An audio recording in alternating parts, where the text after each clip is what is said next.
Hello மக்களே, எல்லாருக்குமே இரவு வணக்கம். இன்றைக்கி நம்ம வீட்டில் நைட்டு என்ன டின்னர் அப்படின்னு பார்த்தீங்கன்னா, சப்பாத்தியும் பீஸ் குருமாவும் தான். இந்த குருமா எப்படி செய்யலாம் அப்படின்னு பார்க்க போகிறோம். சூப்பராக ரொம்ப டேஸ்டியாக இருக்கும்.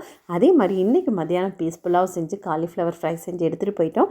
இன்றைக்கி நைட்டுக்கு வந்து சப்பாத்தி அப்படின்னு பிளான் பண்ணிட்டு போனதுனால வந்ததுமே சப்பாத்தி செய்ய ஆரம்பித்தாச்சு. சப்பாத்தி செய்யறதுக்கு முன்னாடி குருமா செய்யலாமே அப்படின்னு, இல்லைன்னா டயர்ட் ஆயிடுவேன், சோம்பேறித்தனம் ஆகிடும்ன்ட்டு ஆரம்பித்தாச்சு. அதனால் நான் ஒரு கடாய் எடுத்து வச்சு அதில் தேவையான அளவு எண்ணெய் சேர்த்துட்டு அதில் வந்து நம்ம என்னென்ன ஸ்பைசஸ் தேவையோ அது எல்லாமே நீங்கள் போடலாம்.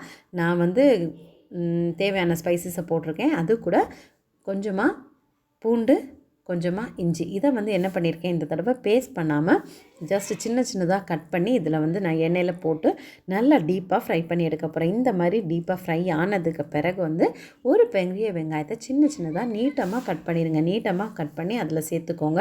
நம்ம சின்ன க்யூபாக கட் பண்ணுறதை விட இந்த மாதிரி கட் பண்ணாலுமே அந்த கிரேவியில் நல்லா வெங்காயம் எடுத்தோம் தெரியாது, அந்த அளவுக்கு வெங்காயம் எதுவும் இல்லாமல் நல்லா மிக்ஸ் ஆகி இருக்கும். இந்த பெரிய மாதிரி இதை ஒரு நல்லா வதக்க 5லேருந்து 10 நிமிஷம் வரைக்கும் குக் பண்ணோம் அப்படின்னா கொஞ்சமாக நம்ம தேவையான அளவு உப்பும் போட்டுட்டு நல்லா வதக்க விடலாம். வதக்கி இது வந்து எப்படி ஆகணும் அப்படின்னா நல்லா ப்ரௌன் கலர் ஆகணும். அதுக்கு பிறகு தான் நம்ம வந்து மசாலா எல்லாமே போட போகிறோம். தேவையான அளவு வந்து நல்லா டீப் ஃப்ரை ஆகட்டும். அதுக்குள்ளே ஒரு பாத்திரத்தில் நான் வந்து சூடு தண்ணி காய வச்சுருந்தேன். அதில் வந்து கொஞ்சமாக பீஸு நம்ம காலிஃப்ளவர், உருளைக்கிழங்கு எல்லாத்தையும் போட்டு ஒரு 5 மினிட்ஸ் அப்படியே வச்சுருந்தேன். இதில் வந்து இப்போ வெங்காயம் வந்து நல்லா இதெல்லாம் ஆயிடுச்சு. குக்கானதும் இதில் வந்து நான் ஒரு பெரிய தக்காளி மட்டும் போட்டுக்கிறேன். என்ன அப்படின்னா, நம்ம நாட்டு தக்காளி போடுறதா இருந்தால் நல்ல பெரிய தக்காளி போடாதீங்க. குவான்டிட்டிக்கு ஏற்ற மாதிரி நீங்கள் தக்காளி போட்டால் போதும்.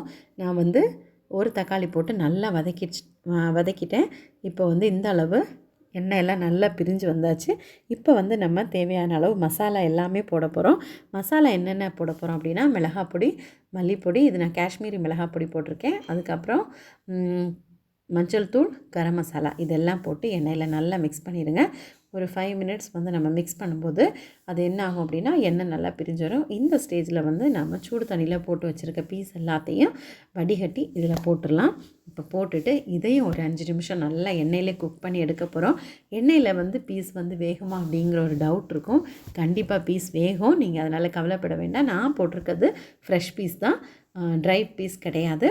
இப்போ நல்லா குக் ஆனதுனால இதில் நான் தேவையான அளவு தண்ணி ஊற்றுறேன். தண்ணி ஊற்றிட்டு இது நமக்கு நல்லா திக்காக வேணும் அப்படின்னு நீங்கள் நினச்சிங்க அப்படின்னா இதை வந்து ட்ரை பண்ண விட்டுடலாம். இல்லை அப்படின்னா கொஞ்சம் செமி கிரேவியாக வேணும் அப்படின்னா என்ன பண்ணலாம் அப்படின்னா, 3 முந்திரி பருப்பு, அது கூட கொஞ்சமாக கசகசா, இதை நல்லா மிக்சியில் நான் அரைச்சி எடுத்து இதில் ஊற்றியிருக்கேன் பாருங்கள். இதை வந்து அப்படியே நல்லா ஒரு 10லேருந்து 15 நிமிஷம் வரைக்கும் எண்ணெய் நல்லா பிரிஞ்சு வரைக்கும் குக் ஆகட்டும். இப்போ நம்ம இதில் கொஞ்சமாக கஸ்தூரி மேத்தி, அது கூடவே கொஞ்சமாக கொத்தமல்லி, இது எல்லாத்தையும் போட்டு நல்லா சூப்பராக மேலே தூவி எடுத்தோம் அப்படின்னு சொன்னால் சூப்பராக டேஸ்டியான பீஸ் புலாவ் ரெடி ஆகிரும். கண்டிப்பாக நீங்களும் ட்ரை பண்ணி பாருங்கள். இதோட டேஸ்ட் எப்படி இருக்குது அப்படின்னு கமெண்டில் சொல்லுங்கள்.